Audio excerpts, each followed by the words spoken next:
There is a place on Earth where the ground is the color of poison.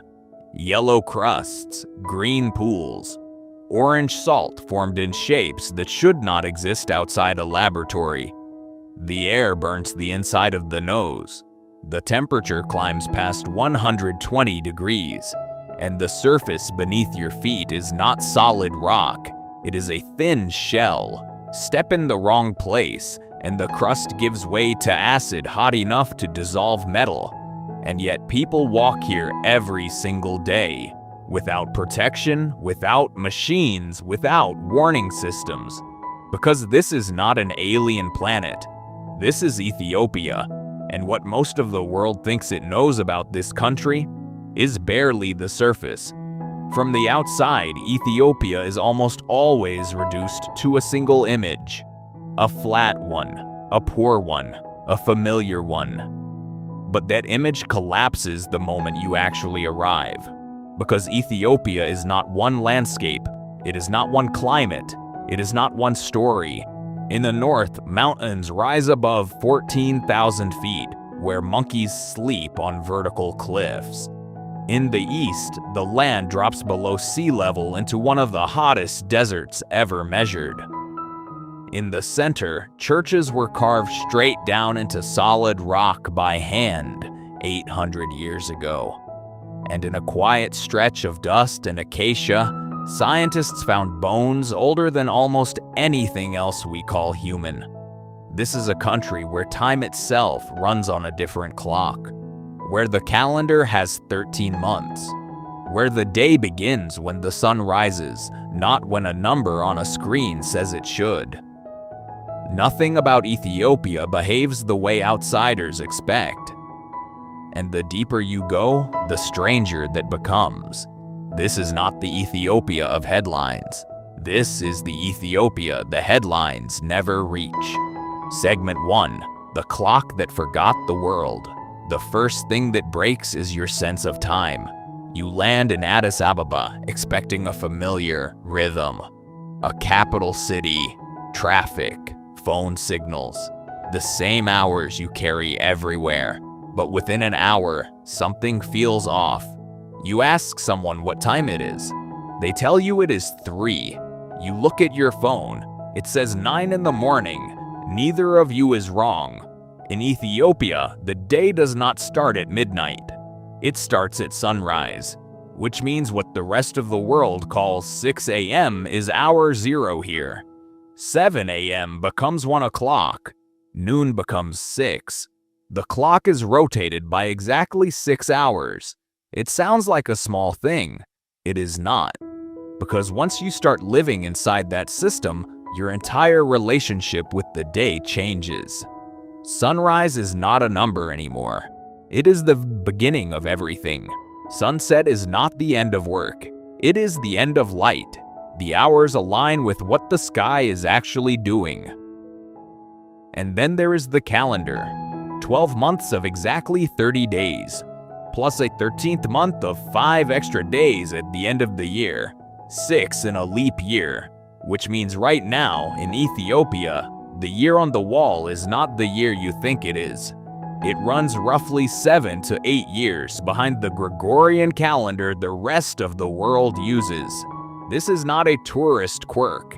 It is the official calendar of the country, used in schools, used in government, used in newspapers, used in everyday conversation, and it tells you something important before you have even left the capital. Ethiopia did not adopt the world's defaults. Ethiopia kept its own. And that single fact, more than anything else, explains what is coming next. Because a country that holds onto its own time usually holds onto a lot of other things.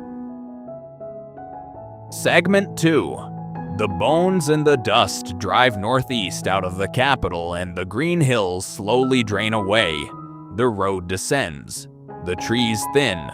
The horizon stretches into something flatter, drier, older. You are entering the Afar region, the lower edge of the Great Rift Valley. From the air, you can see why geologists obsess over this place. The Earth is literally cracked open. Long fractures run across the surface like seams in a piece of fabric pulled too hard. The African plate is splitting in two here, moving apart by a few millimeters every year. Nothing about that sounds dramatic, until you understand what it means. This valley is one of the few places on Earth where you can stand on a continent that is in the middle of becoming two. But that is not why people come here. They come for what was found in the dust. In 1974, in a remote site called Hadar, a team of researchers spotted a fragment of bone sticking out of the ground, then another, and another. By the time they finished, they had recovered hundreds of pieces of a single skeleton, a small one, a female one, walking upright, 3.2 million years old. They called her Lucy. She is one of the most complete early hominin skeletons ever discovered. And her existence rewrote the timeline of how humans came to be human. But Lucy is not alone. In the decades since, this same region has produced fossil after fossil. Different species, different periods, different stages of the long, messy process that eventually produced us. It is as if the Rift Valley were a kind of natural archive. The dry climate, the constant movement of sediment, the way the land cracks open and reburies itself, all of it has preserved a record of human origins in a way that almost no other place on Earth has matched. You walk across the ground here and you understand something that does not really land in a museum. The story did not begin somewhere else and arrive here. It began here, and then it walked outward to every continent, every climate, every culture. Every human alive today is in some sense a descendant of someone who once stood on this exact land. That is not a tourist line. That is a scientific one. And it changes the way the silence feels, because the wind moving through this valley is the same wind that moved through it 3 million years ago. The horizon has barely changed. The acacia trees grow the same way. The sun sets at the same angle. This is the closest most of us will ever come to standing inside the beginning of our own story. And it happens quietly in a country most people could not find on a map. Segment 3, the churches that go down instead of up. Now drive north, cross the highlands, climb into thinner air, pass through villages built from stone and mud and tin. Watch the landscape shift from desert flats into rolling green plateaus that look almost European. Eventually you reach a small town in the mountains called Lalibela. From a distance, there is nothing to see. No towers, no domes, no spires, no skyline, just rooftops, dust, eucalyptus trees, and the slow movement of pilgrims on foot. You walk in expecting nothing, and then the ground opens. Not metaphorically, literally. A trench appears in the rock, cut straight down, deep and clean and rectangular. You walk to the edge, look over, and there is a church at the bottom of it. Not built, not assembled, not stacked, carved. The most famous of them is shaped like a cross when seen from the air. It sits in a pit nearly 50 feet deep, completely separated from the surrounding stone on all four sides. Walls, windows, doors, columns, a roof. All of it shaped from a single mass of solid volcanic rock. The way you make a building like this is brutal. You start at the top. You dig a trench around what will eventually become the outer wall. You go down. You keep going down. And as you descend, you slowly carve away the stone in the middle, revealing the shape of the church inside it. There is no margin for error.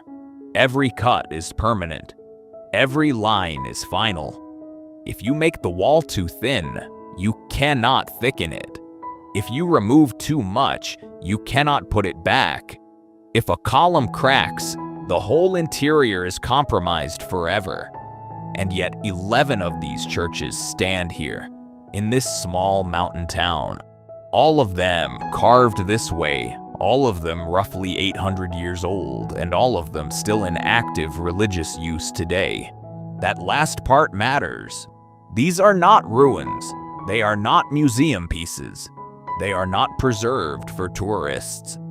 Every morning, before the sun is fully up, white-robed worshippers walk barefoot through the trenches. They press their foreheads against the cold stone. They chant in Ge'ez, an ancient liturgical language that almost no one outside Ethiopia speaks anymore. The same prayers, the same gestures, the same paths through the same stone. For 8 centuries, there are tunnels connecting some of the churches to each other. Passages so narrow that you have to turn sideways. Rooms cut into the walls where monks once lived alone for years at a time. Hidden chambers reached only through openings barely wide enough for a single body. Run your hand along the walls and you can still feel the marks. Thousands and thousands of small impacts, each one made by hand, one at a time, for years.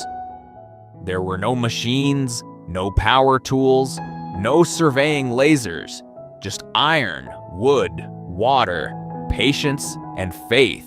Standing inside one of these spaces, the air is still and cool and impossibly silent. Sound does not travel the way it does outside. The stone absorbs everything. And you find yourself asking the same question every visitor eventually asks: how? How did anyone do this? How did they plan it? How did they keep the proportions right? How did they hold their nerve through years of work, knowing that one wrong cut could ruin everything? There is no fully satisfying answer.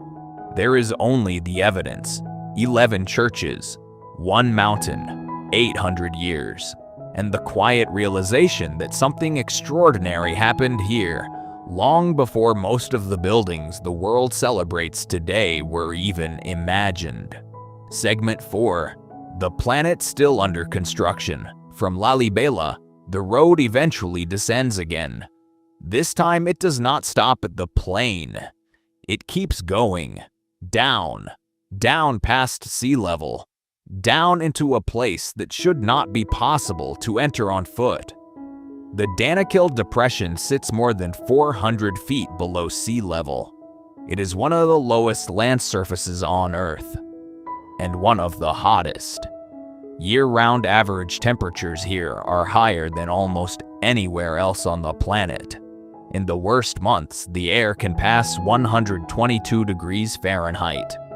The ground can be hotter still. There are no rivers, no shade, no vegetation worth the name. The wind does not cool you. It pushes hot air into your face like an open oven. This is where the planet looks unfinished. Because in a real sense, it is. 3 tectonic plates meet in this region. They are pulling apart from each other, slowly, continuously. The crust is thinning. Magma sits unusually close to the surface. Heat rises through the rock. Minerals dissolved in superheated water push up through cracks and crystallize on the surface in colors that do not look real.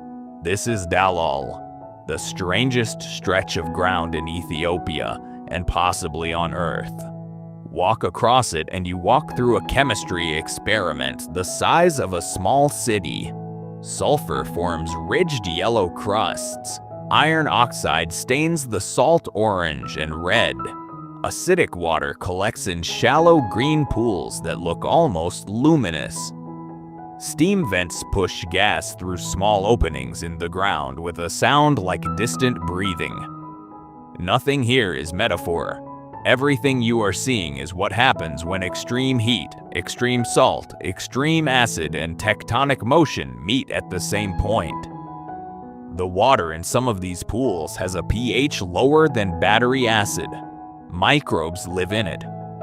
Almost nothing else does, and the ground itself cannot fully be trusted. In some areas, the surface is a thin crust over a hollow space. Step in the wrong place and your foot can break through into something you do not want your foot to be inside. There are no marked paths. There are no guardrails. There are only the people who know the terrain. Because as impossible as it sounds, the Danakil is not empty. Just outside the most chemically extreme zones, the depression is one of the oldest salt mining regions in the world. The Afar people have worked these salt flats for centuries. They cut the salt from the ground in flat rectangular slabs, by hand, with simple tools, in temperatures that would send most workers to a hospital. Then they load the slabs onto camels. Long caravans, sometimes hundreds of animals long, walking across the flats in single file toward the mountains. The route is ancient, older than most of the world's borders, older than most of its currencies, older than most of its languages, and it is still in use today, not as performance, not as heritage tourism, as actual work, actual trade, actual income. Watch one of these caravans move across the white ground at the end of the day, with the long shadows pulling out behind them, and you understand something essential about this country. Ethiopia's relationship with extreme land is not something that began recently. It is older than almost any written record of it. People here did not retreat from the harshest places, they learned to live inside them. Segment 5. The mountain at the edge of fire. There is one more thing in the Danakil that has to be seen to be believed. At the northern edge of the depression, the ground rises again, not into hills, into a volcano, Ertaele. It is not a tall mountain. The summit barely reaches 2,000 feet above the surrounding plain. From a distance, it looks unremarkable. A low, dark shape against a darker sky. But Ertaele is one of the only volcanoes on Earth that holds a permanent lava lake at its summit. A pool of molten rock that has been there, more or less continuously, for more than 100 years. You hike up at night. The climb is slow. The ground is sharp basalt that cuts the soles of cheap boots. The air is still hot, even in the dark. There is no wind worth mentioning, and then near the top, you start to see a glow. Faint at first, a reddish stain on the underside of the smoke rising from the crater, then brighter, then unmistakable. You walk to the edge, and there it is, a circular pit in the ground. Inside it, a moving surface of liquid stone. Black crust forming, breaking, sliding, sinking. Bright orange cracks opening and closing like wounds. Occasional fountains of lava spitting upward and falling back. The heat hits you in waves, not constant, pulsing. Each time the crust opens, a new wall of warmth pushes up against your face. And the sound is not what you expect. It is not loud. It is not violent. It is something between a crackle and a low sigh, like the planet exhaling slowly through its teeth. You stand there, sometimes only a few yards from the edge, and the scale of what you are looking at slowly registers. This is not a recording. This is not a special effect. This is the inside of the earth, briefly visible. Most people will never see anything like it in their lives, and the most surreal part is where it sits. A few hours away, there are pilgrims praying inside churches carved into stone. A day's drive from there, there are mountains rising into thin air where monkeys live on cliff edges. And somewhere in between, there is a desert where bones older than civilization wait in the dust. All of it inside the borders of one country. All of it real. Segment 6. Life on the wrong side of the cliff now. Leave the heat behind. Climb back out of the depression. Cross the Central Highlands. Keep going north and west until the air gets thin enough to feel in your chest. You are entering the Simien Mountains. This is where the Ethiopian highlands end. Not gradually, suddenly. The plateau breaks open into a vast escarpment, and the land falls away in cliffs that drop more than 3,000 feet straight down. From the edge, the view is almost too much to process. Layer after layer of ridges and valleys disappearing into haze. Clouds forming below your feet instead of above your head. Birds circling at altitudes that should not be possible for them. The peaks here climb past 14,000 feet. The air is cold even when the sun is out. At night, frost can settle on grass that grew under direct equatorial sun the day before. Almost nothing should live here permanently, and yet, things do. The most surprising of them is a primate you will not find anywhere else in the world. Gelatus, sometimes called bleeding heart monkeys because of the bright patch of skin on their chests. They are the only primate on Earth that lives almost entirely on grass. They spend their days grazing on the high meadows like cattle, moving slowly across the slopes in groups of dozens or even hundreds. The males have long capes of fur and impressive teeth. The young chase each other through the grass with the same energy as any other young primate anywhere.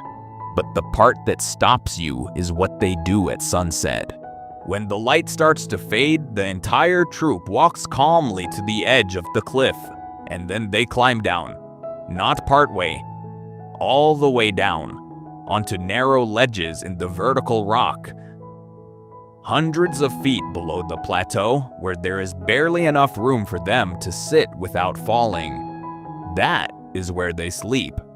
Every night. Because nothing that wants to eat them is willing to follow them down there. They have traded comfort for survival. They have chosen the most exposed possible place in the entire landscape, because exposure is exactly what keeps them alive. It is a small detail, but it tells you almost everything about this country. In Ethiopia, survival often looks like the opposite of what survival looks like anywhere else. The lowest places are inhabited. The most chemical landscapes are worked. The hardest stone is shaped into churches. The thinnest air is grazed by primates. The most exposed cliffs are where you sleep, because the safe places have already been taken. And the people who live here know it. The villages in the Simien are simple. Built low, built strong. Built by people who understand exactly how the wind moves across the ridges and exactly how cold the nights become. The fields are terraced into slopes that look impossible to farm. Every footpath has been walked for so long that the rock has worn smooth. This is not a place that punishes its inhabitants. It is a place that has been read very carefully for a very long time. Step back and look at the country as a whole. A capital city where the clock is shifted by 6 hours and the calendar has 13 months. A dry valley that holds the bones of one of the earliest known members of our family.